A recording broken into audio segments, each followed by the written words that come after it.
पहाटेच्या शपथविधीवर त्यांनी खुलासा केलेलाच आहे ना. त्यामुळे आता त्यांचा जे काही अजितदादांच्या मागे कोण होतं, शपथ घेण्यासाठी कुणी पाठवलेलं ते आता अजितदादांनीच खुलासा केलाय ना. त्यामुळे ही वस्तुस्थिती लोकांसमोर त्यांनी आणलेली आहे. त्यामुळे अजितदादा आणि आता आमच्या सोबत आहेत, महायुतीसोबत आहेत. आज महायुतीचं काम या राज्यामध्ये खूप चांगल्या प्रकारचं चालू आहे. शिवसेना भाजप युती होती, त्यामध्ये अजितदादा सामील झाले. आता आपण पाहतोय की 2 वर्षामध्ये या राज्यामध्ये जे काही सर्वांगीण विकास आम्ही करतोय, या सर्व घटकांना घेऊन पुढे जातोय.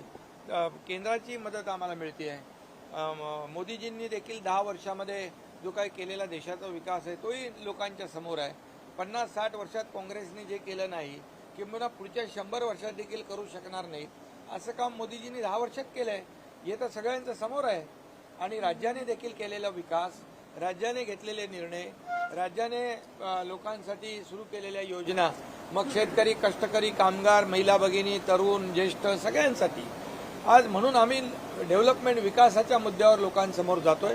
शासन आपल्या दारीसारखा लोकाभिमुख कार्यक्रम आम्ही केला. थेट जनतेमध्ये जाऊन आम्ही केलो. घरी बसून काम करत नाही आम्ही, फेसबुक लाईव्ह करत नाही, डायरेक्ट लोकांसमोर जातो, बांधावर जातो, शेतावर जातो, लोकांच्या अडचणी समजून घेतो. आणि ऐकणारं सरकार आहे आणि ऐकून निर्णय घेणारं सरकार आहे. त्यामुळे या निवडणुकीमध्ये लोक केलेल्या कामाची पोचपावती देतील.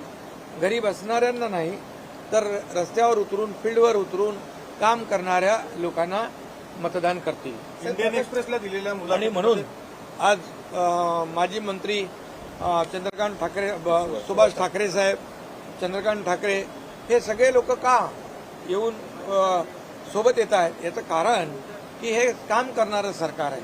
आम्ही जनतेला ज्या काही सोयी सुविधा, जनतेला न्याय देण्याचं काम करतोय. त्यामुळे काल कालच्या फेजमध्ये झालेल्या 5 लोकसभा मतदारसंघामध्ये 5च्या 5 जागा महायुतीच्या येतील. इंडियन एक्सप्रेसला दिलेल्या मुलाखतीमध्ये उद्धव ठाकरेंनी म्हटलं की देवेंद्र फडणवीसांनी शब्द दिला होता आदित्य ठाकरेंना मुख्यमंत्री बनवतील, ते स्वतः दिल्लीला जातील. मात्र त्यांनी माझ्याच माणसासमोर मला खोटं पाडलं असं उद्धव ठाकरेंनी मुलाखती दरम्यान सांगितलंय.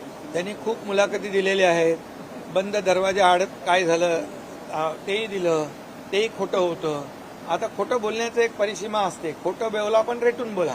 त्यांना मुख्यमंत्री व्हायचं होतं, ते शिवसेना भाजपच्या गठबंधनमध्ये मुख्यमंत्री त्यांना होता आलं नसतं, म्हणून त्यांनी खोटं सांगितलं की आमची चर्चा झाली अमित भाईंच्या बरोबर, परंतु अमित भाईंनी क्लिअर स्पष्टपणे अशा गोष्टीला नकार दिलेला आहे. त्यामुळे खोटं बोल पण रेटून बोल ही त्यांची संस्कृती आहे. प्रकाश आंबेडकरांनी म्हटलंय की 2 महिन्यानंतर एकनाथ शिंदे जे आहेत ते मुख्यमंत्री होऊन दिसणार नाहीत, भाजपला त्यांचा फायदा होताना दिसत नाही, अशा पद्धतीने त्यांनी हिंगोलीमध्ये वक्तव्य केलं. ठीक आहे, आता प्रकाश आंबेडकरांनी वक्तव्य केलं तर निवडणुकीमध्ये त्यांनाच आता त्याची कारण मीमांसा विचारा.